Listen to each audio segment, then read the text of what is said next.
I didn't plan on filming, but now that I see this, I think I should share it. So this is the outflow of this pond that we have here, and as you can see, it is full to the brink, and there was some heavy flow, as you can see by the signs of this, and it goes over to that side, and again the water was high and it's still standing. So now I have to get my feet wet, very likely, a little bit, because I'm on my way to make a modification to the Wi-Fi network and cameras to improve things step by step. So I now have a plan what I want to do. What is floating there is the flotation device of the pump. The pump is no longer in here, and a little bit of pipe. So this is from before, and in summer certainly we will use this again for irrigation. I believe you can see that pear there. That is the first. I'm very happy. It feels like spring right now. And of course there is a lot of wetness and a lot of standing water with frogs in them. And that's why these guys are there. Of course, if I come closer they will fly away.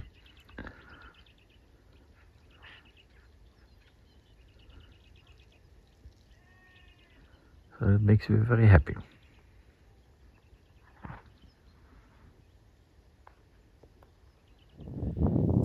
Yes, the day is very nice, and we just saw the two, I would say, herons here. Let's explore this a little bit. So as you can see, this fort here is wet because there is so much water coming in from above, which is there. But before I go there and show you this, I would like to go here to the other side and have a look at the pond. I just saw some ducks landing on the water there, which is also nice. So it hasn't rained in a while, but this is all the water that came from the catchment area, all the neighbors' land, where it flows away, and it seeps still a little bit into our piece here. The neighbor should have all these swales and water retention features, but as you might have heard before, these people are not interested in any of that. But let's not talk about that. That is not a very interesting and pleasant topic. So you see, we have a little wetland here, and there they are. Of course I don't have the right camera here with me, but you can probably still see them a little bit, and maybe they will not fly away as they are in the water as I get closer. So we have 3 birds there.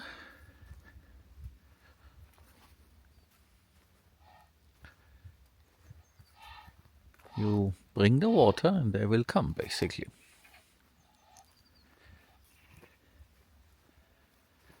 It makes me very happy. Okay, we're getting out. At least one of them.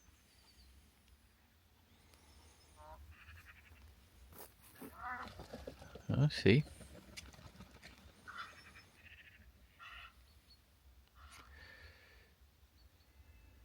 So I should not get closer. One is going there to the right. Okay, there.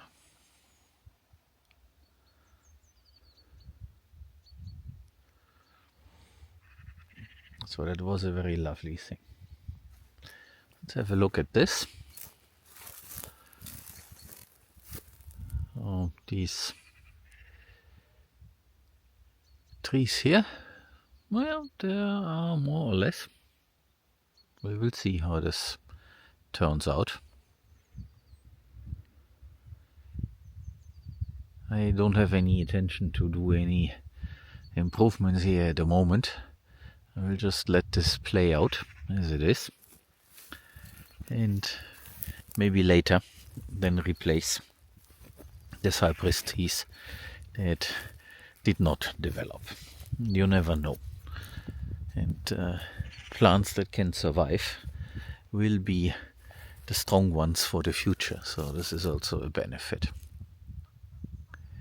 The irrigation and all this is functional, but of course right now it is not needed. And let's go in there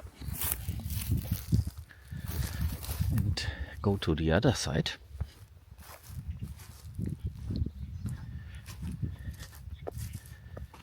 So this is the area where we planted sunhemp and friends just for biomass and kept them alive during summer. And now all the natural grasses are growing, and for the time being there's no intention to do anything here. So this is also where we will step by step remove and recycle the irrigation material for something else. That was the original plan. And then we leave this here to its own devices. The sunhemp and friends will probably come back because they made seed, and therefore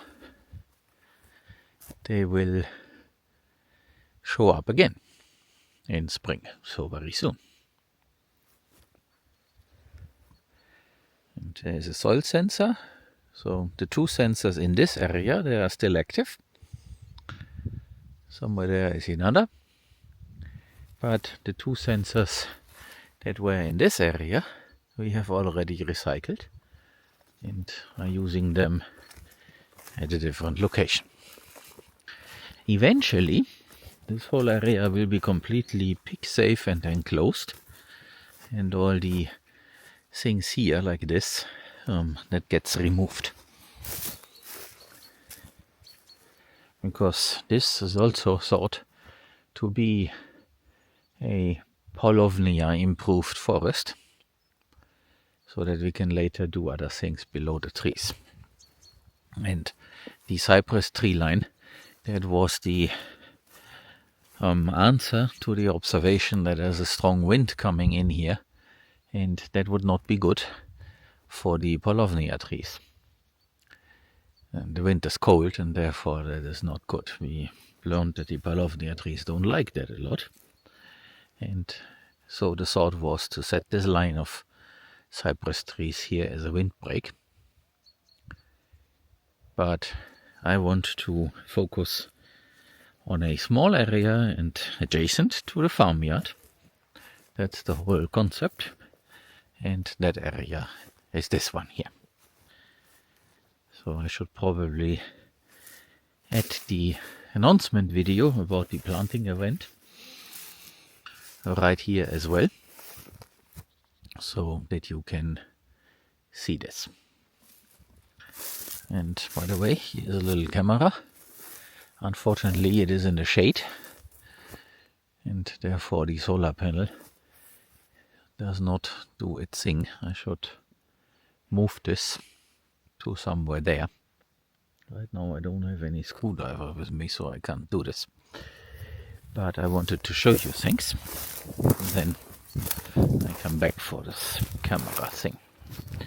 So let's show you the other side of this seasonal creek, the inflow for the irrigation pond. So you can also see the best paddock that we called it while we had grazing animals. This is what is ahead.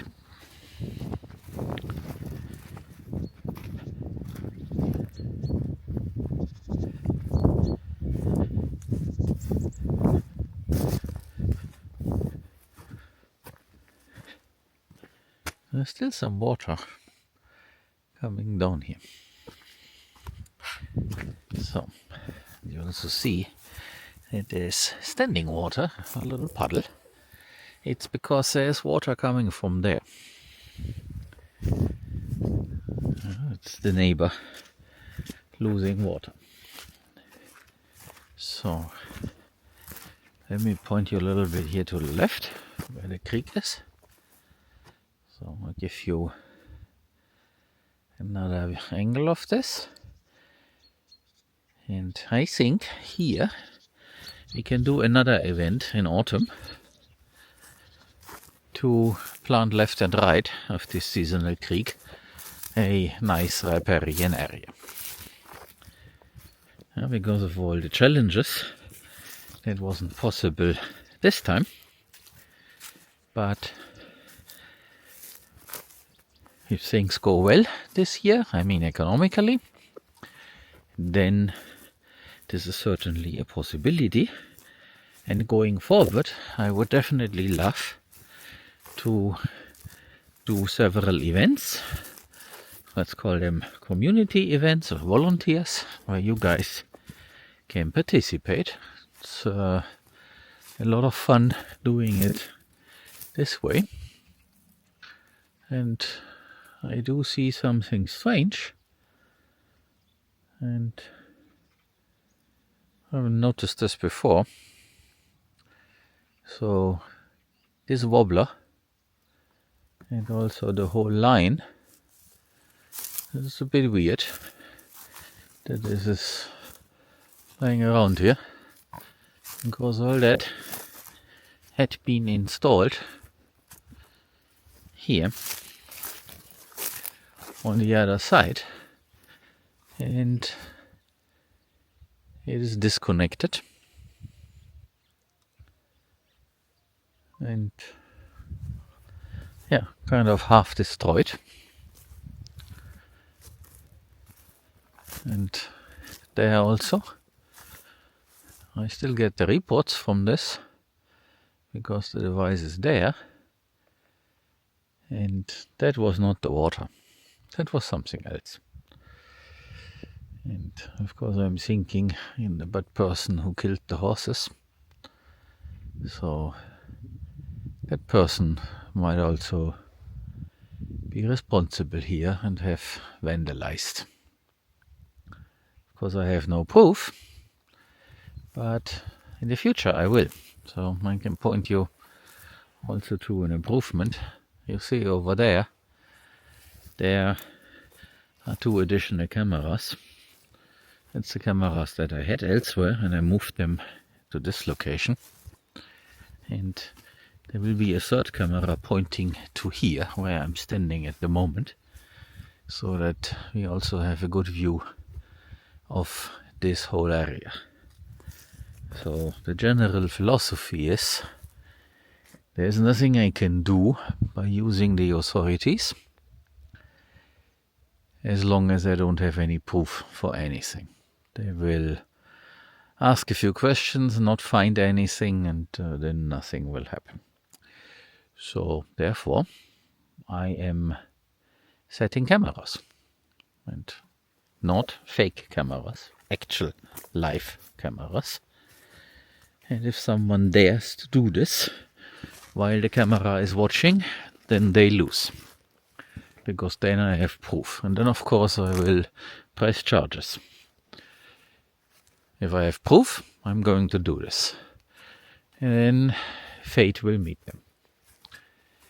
But as long as I don't have that proof, I just keep quiet. The person might actually watch this video, so watch it and know that this will now stop.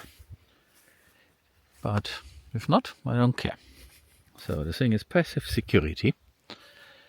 We watch everything, and therefore interference in our affairs will definitely stop. Or else the authorities get the evidence. So I had no intention to talk about bad things, but seeing this. It was not the water flow, because this looks like someone touched it. But then it doesn't matter. Right now it's not needed, and the next time it is needed is pretty easy to install again.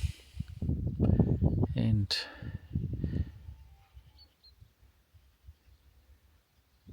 early May at the latest, there's still an opportunity to add to this area there a few of the other trees that we have that are the leftovers. So I keep them alive in our makeshift nursery, so we can definitely add them there in this somehow Miyawaki style corner, and therefore they will grow instead of being wasted. There are already flowers coming out, which is also a nice thing to see. And we have one horse left. I see him. It's probably too far away for you on this camera, but there's Solo. And as he is not people oriented, he learned that humans are bad. He stays away from them. I can go and touch him, but it takes a long time to convince him. But unlike the 3 others that got killed, he will not come to anyone and take food out of that person's hand. And that is why he is still around. And that's a problem with horses. You want horses to be people-oriented and nice, and you basically train them that humans are good, and then of course they are vulnerable. And with other animals like cattle or pigs and so, you don't do this. So therefore, it's a little bit harder to do harm to them. But horses are extremely vulnerable. And all the horse people I spoke to about what has happened, they also confirmed. They jump at people when they stand at a fence offering food to the horses. So this is an absolutely no-go that you let anyone reach over the fence and give horses food unless you are the owner, because people don't know. And what's the problem? The problem is horses can't throw up. So whenever they eat something that's bad for them, this will go through the system. And depending on what it is, it might create a colic, and that's what they die from.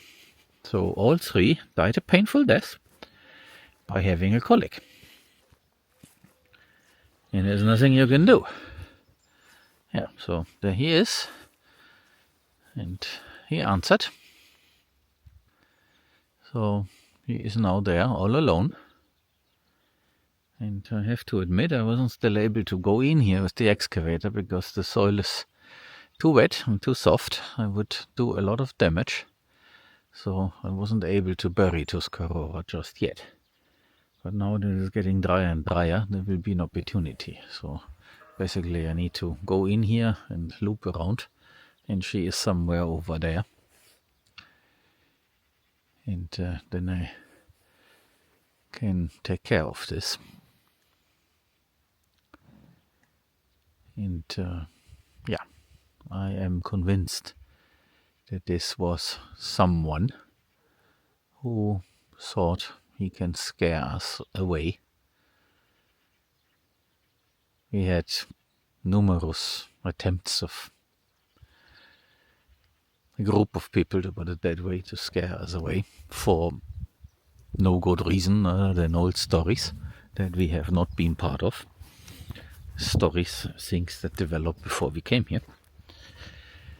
But sometimes stupid people, they can't leave it alone. Well, so there will be more and more cameras to protect areas. So for example, the next thing that I'm going to do once I have them very soon, I will add more cameras here. So basically I will secure the whole perimeter of the farmyard and adjacent areas, and then nobody can walk here unnoticed and therefore cannot do anything. And this concept will continue. So wherever we install something or have something of value, there will be surveillance, and that way everything will be secure. And it's also a management tool, so don't get me wrong, this is not just to protect something and have surveillance and evidence. No, this is not a reaction to what happened. Of course, what happened is a very sad and stupid thing, completely unnecessary. The only ones who suffered are the 3 dead horses, and they did not do anything, so it's also unjust. But this is not a reaction to that. So the idea of having a lot of cameras and a lot of other monitoring devices of several kinds, this is the idea that I have in my head since a while.